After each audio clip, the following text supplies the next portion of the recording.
What's the most justified crash out you've ever seen? My brother was a disabled war veteran whose wife died giving birth to their triplets, and despite his PTSD, grief, and chronic pain, he stepped up like no one thought possible. For 22 years, he never missed a game or recital. Even when his back was so bad, he had to lie on the gym floor during halftime just to make it through.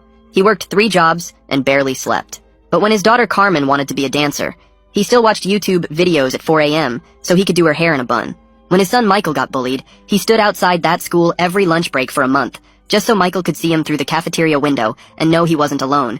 He even relearned algebra at 47 with a brain still foggy from PTSD meds, just to tutor his kids at the kitchen table every night. The man never bought himself new clothes, wore the same 6 shirts for a decade, his shoes held together with duct tape. But those kids had new cleats every season, prom dresses that cost 2 weeks' salary, and gaming computers for Christmas. He never dated either, saying his kids were enough. So when his 60th birthday came around, all he asked for was one thing: to take the train to New York with his kids and try real New York pizza. That's it. 3-hour ride. He'd been talking about it since they were little, how his army buddy from Brooklyn always said you haven't lived until you've had a slice from Joe's. The kids used to roll their eyes when he'd bring it up during dinner. But this year they promised. Carmen even made a whole plan in the family group chat about which train they'd take, how they'd spend the day in Central Park, then get pizza. Michael said he'd cleared his work schedule. James bought the train tickets and sent him the confirmation. My brother actually smiled for the first time in years. He even went to Goodwill and bought himself a new shirt for the trip.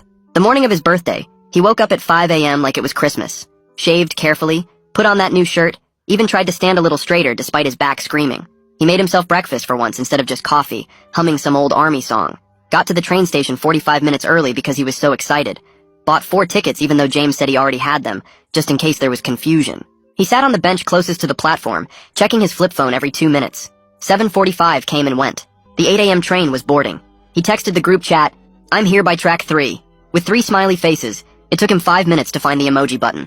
At 8:15, the train left without him. He called Carmen first, but it went straight to voicemail. Michael's phone rang, but nobody answered. James picked up on the 5th ring, said something about car trouble, then hung up before Dad could respond. He sat on that bench for 3 more hours.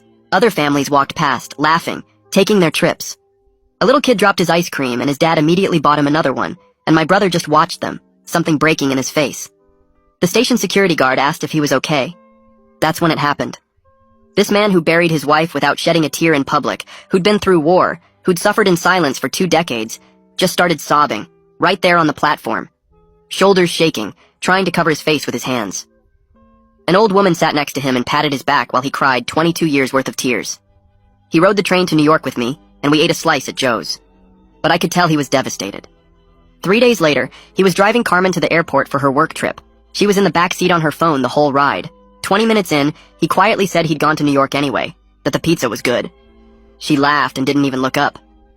"Dad, you're being so dramatic lately." "It's just pizza. We said we'd go another time." He gripped the steering wheel with those damaged hands and said nothing. At the departure gate, she asked for money for airport food. He gave her his last $40. A week later at Sunday dinner, all 3 kids were there, talking about their lives, their plans. Michael mentioned wanting to move into a bigger apartment. James complained about student loans. Carmen showed pictures from her trip.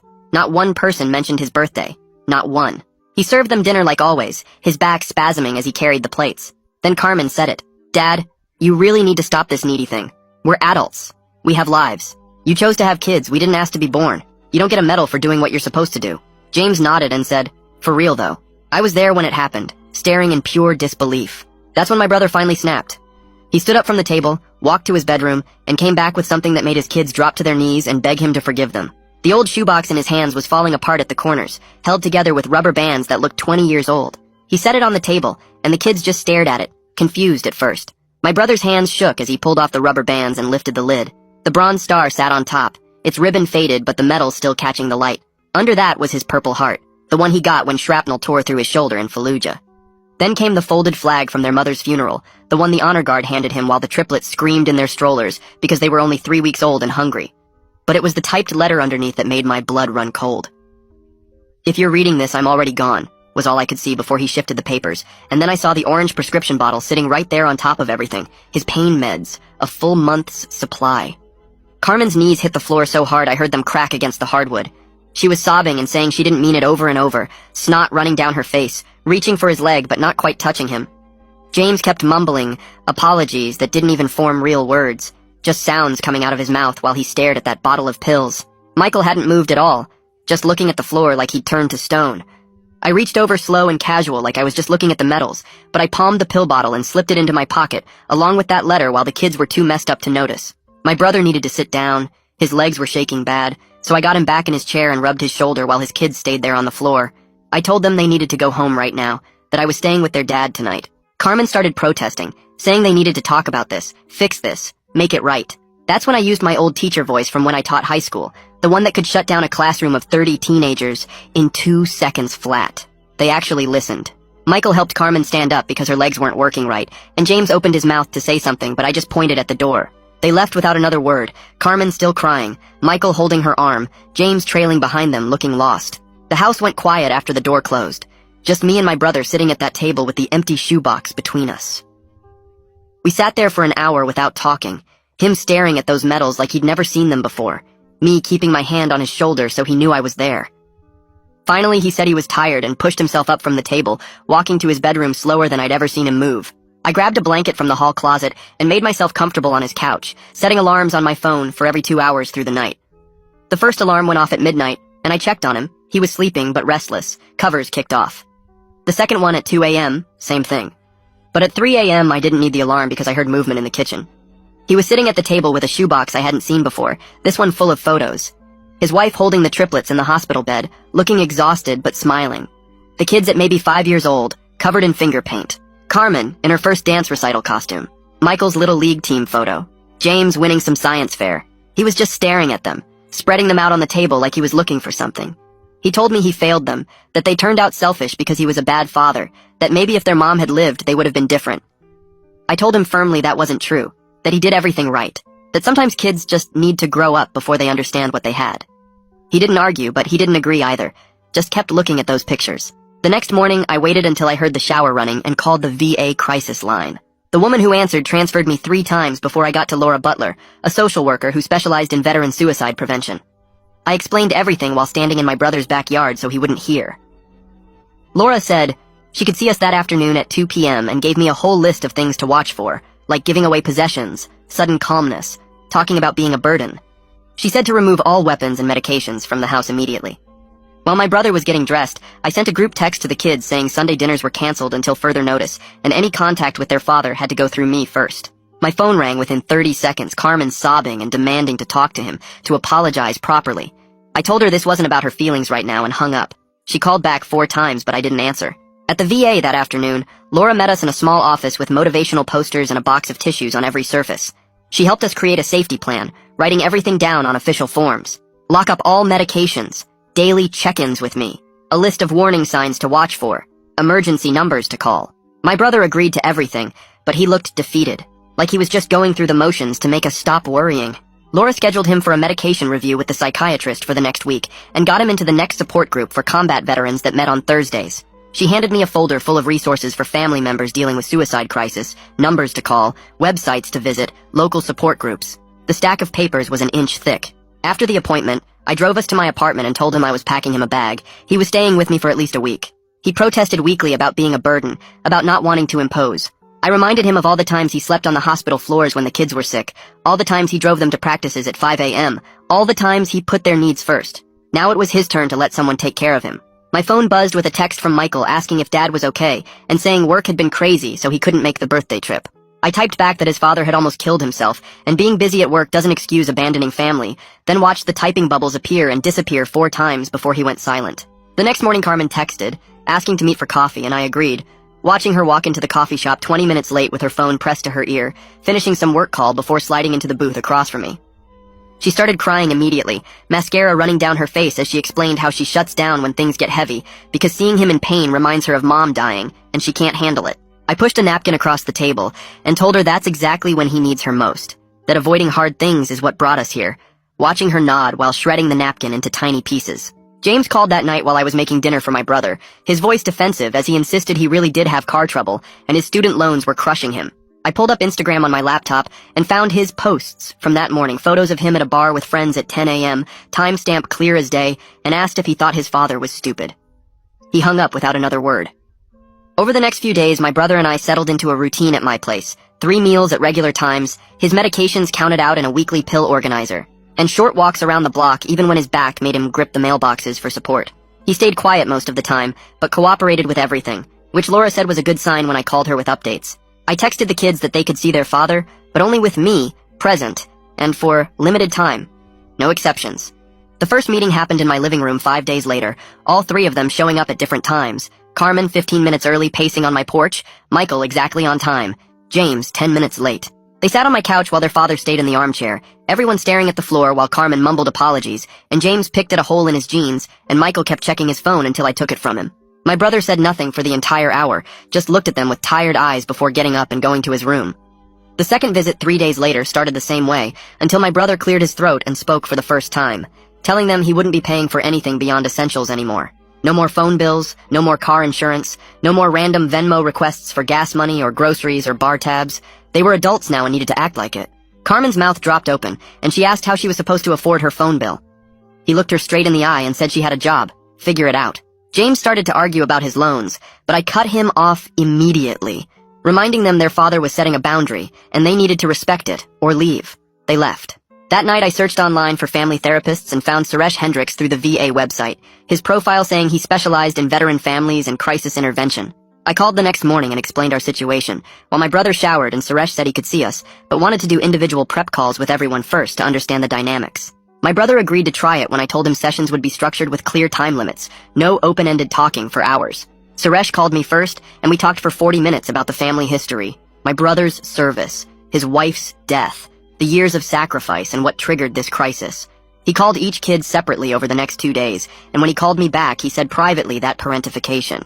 And emotional neglect in military families was more common than people realize, that kids of veterans often can't see their parents' trauma because they're too focused on their own survival. The first mediated session was scheduled for the following Tuesday at the VA Center in a small conference room with fluorescent lights that made everyone look sick. My brother pulled out a folded piece of paper from his shirt pocket, hands shaking slightly, as he smoothed it on the table. He read slowly, describing how he felt at the train station watching other families laugh and take their trips, while his own children forgot he existed. How that little boy getting a replacement ice cream made him realize his kids had never once put him first. How he sat on that bench for 3 hours, hoping they'd show up, even though he knew they wouldn't. Carmen started crying halfway through. Real tears this time, not the performative kind she used to get out of trouble as a teenager. James shifted in his chair over and over, looking at the door like he wanted to bolt. Michael stared at his father's hands on the table. Those damaged hands that had held them as babies, taught them to ride bikes, applauded at every single event for 22 years. Suresh let the silence sit for a full minute after my brother finished reading. The only sound Carmen's sniffling and the air conditioning humming overhead. Suresh finally leaned forward and placed both hands flat on the table, looking at each kid individually before asking them to name one specific time their father had put their needs before his own health or well-being. Michael shifted uncomfortably and stared at the wall clock for almost 30 seconds before admitting he remembered his dad driving him to soccer practice with a fever so bad he threw up in the parking lot, but still stayed to watch. Carmen wiped her nose with a tissue and described how he'd sold his truck to pay for her dance academy tuition, even though it meant walking 2 miles to work every day for a year. James kept fidgeting with his phone case and eventually mumbled about the time his dad spent his grocery money on James's college application fees and ate nothing but rice and beans for 3 weeks. Suresh nodded and asked them to consider how many similar sacrifices they'd never even noticed, then turned to Michael and asked directly why he'd been avoiding family dinners for the past 6 months. Michael's hands clenched and unclenched on the table as he finally admitted that being around his dad made him feel guilty because he knew he was taking advantage but didn't want to change, that it was easier to just stay away than face those feelings. Suresh wrote something on his notepad and turned to James, asking about the car trouble on the birthday morning, and James's face went red as he looked down at the table, and admitted there was no car trouble. He'd been hungover from a party the night before and didn't want to deal with a family day when he felt like crap. The admission seemed to break something open in him, and he started talking faster about how he felt like a failure compared to his siblings, how Carmen had her career, and Michael had his steady job while he was still struggling with loans and dead-end work, how asking his dad for money made him feel pathetic, but he kept doing it anyway. Carmen interrupted to say at least he answered Dad's calls, and Suresh asked what she meant, which led to her pulling out her phone and showing that she'd muted the family group chat 4 months ago because she couldn't handle the emotional labor of family planning on top of her work stress. Suresh pointed out calmly that her father had handled that same emotional labor alone for 22 years. While working multiple jobs and managing chronic pain, and Carmen's face crumpled as she nodded and said, "She knew. She knew. She just didn't know how to fix it." My brother had been silent through all of this, but when Suresh asked if he had anything to add, he cleared his throat and said he was done waiting for them to figure it out, that starting tomorrow he was canceling the family phone plan and they had 30 days to get their own plans set up. The kids' faces showed genuine shock. Carmen asking how much that would cost, and my brother pulled out a piece of paper where he'd already written down the phone company's number and the account information they'd need. He also announced he'd be closing the joint emergency account at the bank that they all had cards for, that he'd already called, and it would be shut down by Friday, and James actually went pale and asked about his student loan payment that auto-drafted from there. My brother looked him straight in the eye and said that wasn't his emergency anymore. James would need to figure it out like any other adult. Suresh asked if the kids wanted to make any concrete commitments to rebuilding trust, and after some back and forth, Michael said he could drive his dad to physical therapy appointments twice a month, which was specific and trackable, not just empty promises. James pulled out his wallet and counted out $50 in tens and fives, sliding them across the table to his father and saying he'd pay back $50 a month from what he owed over the years, starting right now. My brother took out a small notebook and wrote down the date and amount, saying he'd track every payment going forward.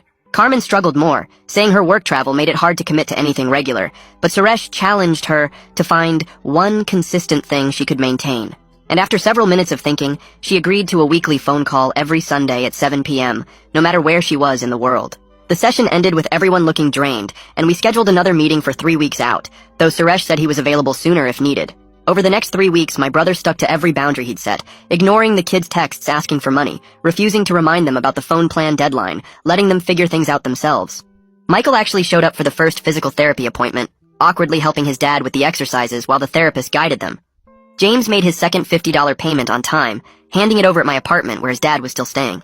Carmen called that first Sunday from an airport lounge, keeping it short but asking about his day and his back pain. Then 3 weeks in, my brother's back went into full spasm while we were grocery shopping, his legs buckling in the cereal aisle as he grabbed the shelf to keep from falling. I helped him to the car and drove straight to urgent care, texting the kids from the waiting room that we were at the hospital, deliberately not adding any details to see who would actually show up and who would make excuses. Carmen arrived within an hour, rushing through the automatic doors still in her work clothes, and for once she didn't make it about herself. Just sat quietly in the uncomfortable waiting room chair next to me and asked how long we'd been there. I told her about 20 minutes and she actually sat there quietly for once, not checking her phone or complaining about missing work calls. The doctor came out after another hour and said my brother's back muscles were in complete spasm, gave him a muscle relaxer injection right there in the exam room. Michael showed up just as we were getting the discharge papers, rushing through the doors still in his work uniform from the warehouse. He helped his dad stand up from the wheelchair and walked on his left side while I took the right, and we got him to my car real slow. Back at my apartment, Michael went straight to work setting up the old recliner I had in the corner, adjusting it 3 different times until his dad could lean back without wincing. He found my heating pad in the bathroom closet and plugged it in behind the chair, then grabbed extra pillows from my bed to support his dad's lower back. Michael stayed for 2 more hours, getting his dad water and making sure the muscle relaxers were working before he finally left for his night shift. James never showed up at the hospital, but that evening my phone buzzed with a text from him saying he was sorry about missing the emergency and that he'd been in a meeting he couldn't leave. The next morning, though, he actually showed up at my door with $50 in crumpled bills, counting them out on my kitchen table while my brother watched from the recliner. James wrote the date on a piece of paper and said this was the second payment, he'd keep them coming every week.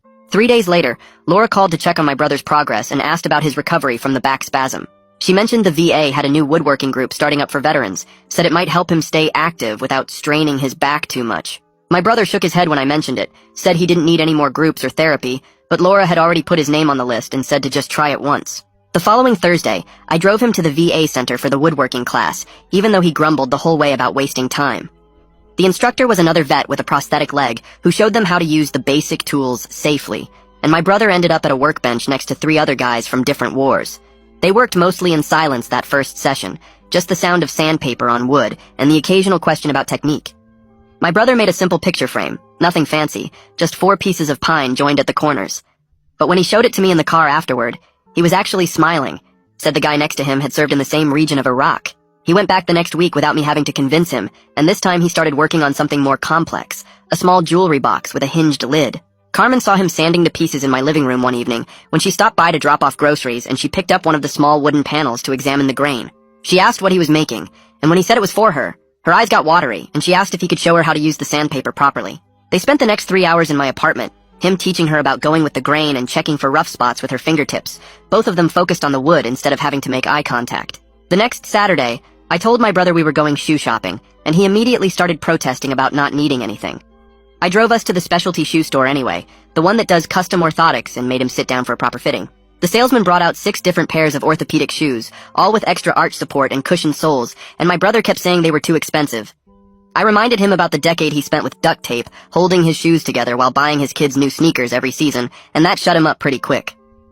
We left with 2 pairs, one brown and one black, and he wore the brown ones out of the store even though he insisted on keeping the receipt in case I wanted to return them later. That night, Carmen sent a message to the family group chat with a new chat she'd created called Pizza Rain Check with a slice emoji. She listed 3 possible Saturday afternoons at a local pizza place, not New York, but at least it was something, asking everyone to vote on which date worked. Michael responded first with a thumbs up for the second option, James agreed to the same date, and my brother just sent a single check mark. 2 weeks later, we were back in Suresh's office for our second mediated session. Everyone arriving on time this time. Suresh had prepared a simple written agreement based on our previous discussions. Nothing legally binding, but something everyone could sign as a commitment. The agreement laid out monthly dinners that the kids would cook on rotation, each kid attending 1 medical appointment per quarter with their dad, and that rain check for the New York trip when everyone could commit to a full day. Carmen signed first, then Michael, then James, and finally my brother added his signature at the bottom with that same careful handwriting he'd always had. The first dinner happened the following month at my apartment, with Carmen in charge of cooking while her brothers helped prep ingredients. The pasta came out mushy and stuck together in clumps, the garlic bread was black on the bottom, and the salad dressing was just oil and vinegar that hadn't mixed properly. But everyone showed up and nobody left early, and when James admitted he'd Googled how to boil water that morning, my brother actually laughed out loud for the first time in months. After dinner, my brother cleared his throat and announced he was keeping Sundays for himself from now on, that he'd only join family things on Sundays if he was specifically invited and wanted to attend. The kids all looked shocked. Carmen started to say something about family traditions, but Suresh reminded them this was healthy boundary setting, and they needed to respect it. 2 days later, James called my brother about his car making a weird noise and needing new brake pads. My brother listened to the whole explanation about the grinding sound and the mechanic's quote for $300. Then he just said no, calm as anything, no guilt in his voice at all. James went quiet for a few seconds, then said okay, and hung up without arguing or trying again. I was sitting right there watching my brother's face, and he looked surprised at how easy that was. The next morning, Carmen texted about this new Italian place that opened downtown with fancy wood-fired pizzas. She wanted to take him there for a belated birthday celebration, said she'd already made reservations for Saturday night. My brother typed back that he appreciated the offer, but needed more time before doing birthday stuff. Carmen just replied with a heart emoji and said to let her know when he was ready. No passive-aggressive follow-up texts, no making it about her feelings, just acceptance. That weekend, Michael came over to help with yard work, and while we were taking a water break, he mentioned something about their mom. He said he'd been thinking about putting a memorial bench at the park where she used to take them as babies. My brother's hands tightened on his water bottle, but he managed to say maybe next year when things felt more settled. Michael nodded and said that made sense, and they actually kept talking about her for another 10 minutes. They talked about how she always packed too many snacks for the park, and how she'd chase them around the playground even when she was pregnant. It was the first real conversation about her I'd heard in 20 years. Later that afternoon, I brought up an idea I'd been thinking about since the failed birthday trip. I suggested we could do quarterly train rides to different cities, just whoever could make it. No pressure if someone couldn't come. Each trip we'd try the best pizza place in that city and compare them to Joe's in New York. My brother's eyes actually lit up a little, and he said that sounded good because it took the pressure off any single trip being perfect. We could miss one, and there'd always be another coming up in 3 months. That night, he stayed up late at his kitchen table with a legal pad and 3 envelopes. He wrote each kid a letter, his damaged hands moving slowly across the paper. I could see him stopping to think between sentences, choosing his words carefully. He sealed each envelope and wrote their names on the front in his neat handwriting. The next day, he gave them out when the kids came for dinner and asked them to read them privately later. Carmen read hers in her car before driving home and texted him a long message about the memory he'd shared. She said she'd forgotten about the time he taught her to ride a bike in the rain, because she insisted she was ready. Michael called that night and thanked him for remembering the science fair project they built together. James sent a simple text saying he understood the boundary about money and would respect it. Within a week, Carmen had sent everyone a calendar invite for weekly phone calls with her dad, complete with reminder alerts 15 minutes before. She scheduled them for Tuesday evenings when she knew she'd usually be home from work. James went to his bank and set up an automatic transfer for his $50 monthly payments, sending my brother a screenshot of the confirmation. Michael showed up one afternoon with his toolbox and fixed the doorknob that had been sticking for months. He also tightened all the cabinet hinges and replaced the weather stripping on the front door without being asked. Our third session with Suresh was different from the others because everyone seemed calmer and more settled. Suresh noted the positive changes in how everyone was interacting and suggested we pause regular sessions. He proposed scheduling a check-in for 6 months out to see how things were going. Everyone agreed this made sense, since the immediate crisis had passed, and now it was about maintaining the progress we'd made. My brother seemed relieved not to have weekly therapy anymore, but glad to know Suresh would still be available if needed. Laura called for what she said would be our final formal check-in, unless we needed her. She went through the safety plan point by point, and my brother had followed everything consistently.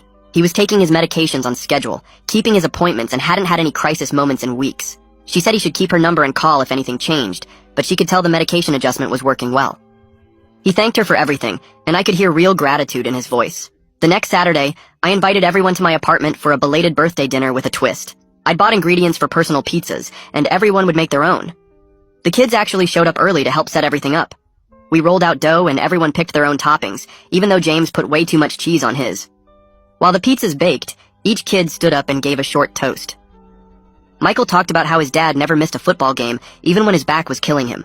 James mentioned the time his dad stayed up all night helping him with a college essay, even though he'd worked 3 shifts that week. Carmen spoke last, and her voice stayed steady the whole time. She looked directly at her father and apologized for what she'd said at that dinner weeks ago. She didn't cry or make excuses or try to explain why she'd said it. She just owned that it was cruel and wrong, and she knew how much he'd sacrificed for them. She promised to do better going forward and said she understood if he needed time to forgive her. My brother nodded and reached over to squeeze her hand, and that was enough for now. James cleared his throat and pulled out his phone, showing my brother a spreadsheet he'd made with all his monthly expenses and a plan to pay back the money he'd borrowed over the years without asking for more help. My brother studied the screen for a long moment, then nodded slowly, and I saw something shift in his face like a weight lifting. Michael stood up next and admitted he'd been avoiding his dad because he was scared of what would happen when he got older and needed care, scared he'd have to give up his life the way his dad had given up everything for them. They talked about practical stuff like power of attorney and what kind of help he might need down the road, and for once Michael didn't look away or change the subject. After everyone left, my brother and I walked around the block even though his back was hurting, and he told me he'd thrown away that goodbye letter, but decided to keep the medals and flag to display properly in his living room, instead of hiding them in a shoebox. The crisis feeling that had been hanging over everything for weeks had finally passed, and I could see it in how he held himself a little straighter. A week later, he was back at his woodworking bench making a jewelry box while Michael actually showed up to drive him to physical therapy, something he'd never done before. The family group chat had a funny meme about trains that Carmen sent, and everyone confirmed they could make it to New York in 2 months on a specific date that James had researched for the best weather. Carmen started calling every Tuesday evening, no matter where she was for work, keeping the calls short, but asking about his day and telling him quick stories about her trips. She called from hotel rooms in Dallas and Seattle, and once from an airport in Chicago at midnight her time, never missing a week. James had made 3 $50 payments without missing any, and picked up weekend shifts at a warehouse to cover his loans instead of asking his dad for help, and the change was remarkable because he'd never held down extra work before. My brother mentioned one evening while we were watching TV that maybe he'd try dating again once he felt more stable, which completely stunned me since he hadn't talked about anyone but his late wife in 22 years. The kids were careful not to push, but Carmen found a senior singles group at the community center and casually left the flyer on his kitchen table, and Michael fixed up his dad's online dating profile from years ago that had never been activated. 3 months later, we were all standing at the train station platform again, but this time everyone had arrived 30 minutes early with tickets already purchased and snacks packed for the ride. Carmen had her hair pulled back and comfortable shoes on instead of her usual work heels. Michael had taken the whole day off and turned his phone to silent, and James had actually ironed a shirt for the occasion. My brother stood in the middle of his kids holding 4 tickets he'd bought just in case, even though everyone assured him they had their own. And when the train pulled up to track 3 right on time, nobody hesitated or looked at their phones or made excuses. We all climbed aboard together and found seats facing each other, and my brother sat by the window watching the city fade away as we headed toward New York. His kids actually talking to him about the pizza places they'd researched and which one to try first. The platform didn't feel haunted anymore, with its memories of him crying alone on that bench, because now it was just the place where his family had finally shown up when it mattered. Carmen took a photo of all of us on the train and immediately set it as her phone wallpaper, replacing whatever work thing had been there before. And James started a timer to see exactly how long the ride would take so they could plan better for next time. Michael pulled out a deck of cards he'd brought and taught everyone a game he'd learned in college. And for 3 hours, nobody mentioned work or money or obligations, just played cards and watched the scenery and talked about normal things like whether New York pizza was really better than Chicago style. My brother had tears in his eyes when we pulled into Penn Station, but they were different tears than before, and when we walked up those stairs into the city noise. And chaos, all 3 kids stayed close to him instead of wandering off or checking their phones, and Carmen linked her arm through his to help him navigate the crowds with his bad back. Thanks for wandering through all of this with me. It's been really interesting sharing these moments together. I'll catch you next time. Subscribe for more content like this.